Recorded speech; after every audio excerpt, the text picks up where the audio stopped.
Naturally, people often find themselves befuddled after Rosh Hashana, trying to figure out what the next step is. Rosh Hashana is the day where a person gains clarity, re-clarifies for themselves what their perspective on their own life is.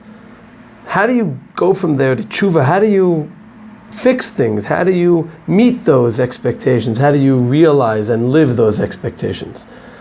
I believe we can get a little bit of a direction to the answer by looking at the name of this week's Parsha. Often we read Shabbat Shuvah Parshat Ha'azinu. This year we're reading Parshat Vayelech. And the name of the Parsha is surprising because the Torah doesn't say where Moshe went. It says Vayelech Moshe Vayedaber es hadvar me'elo kol Yisrael. Where did he go to tell the Jewish people? Many of the Mefarshim say that he walked around the tents of the Jewish people to say goodbye, to give them the brachot that we read about in Parshat Vezot HaBracha, but the Torah doesn't specify. In fact, the Parsha ends by saying Vayavo Moshe. Assumably he came back from where he had gone to, but we weren't told where he went in the first place. This might be why many Hasidic greats and others saw the message in the word Vayelech as beyond the particular place that Moshe went to, and it coming to teach us about the importance of moving forward in the first place. We know that on Matzai Shabbat, similar feeling, people have such a wonderful Shabbat, and no one really wants to move on. People want to stay in the glory of Shabbat, which may be a little bit of Malava Malka, Lahavdil, some people just chill or vegetate on Matzai Shabbat. But one of the psukim we're supposed to say after Shabbat, Matzai Shabbat, and Malahavdala, Malava Malka is V'Yakov halach ledarko.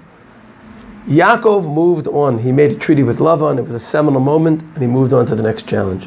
On Matzai Shabbat, a person should move on to the week and begin accomplishing the tasks at hand for the next 6 days. Sheshet yamim te'aseh melacha. Similarly, on Matzai Rosh Hashana, we begin a process of a week in between Rosh Hashana and Yom Kippurim, a week to try and live what a week should be properly.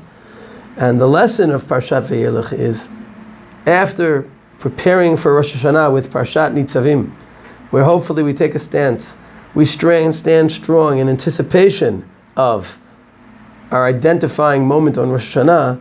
The next step after doing that, through Parshat Nitzavim, through Rosh Hashana, is Vayelech, to move on, to apply the things we reflected on in Rosh Hashana, to find the way to move on and make things work and happen the way they should.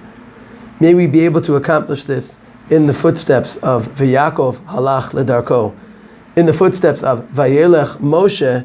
Can we move forward for a week of Aseret Yemei Teshuvah in between, where we can live the first week of the year in the ideal fashion and merit the cleansing Tahara process of Yom Kippur. Shabbat Shalom.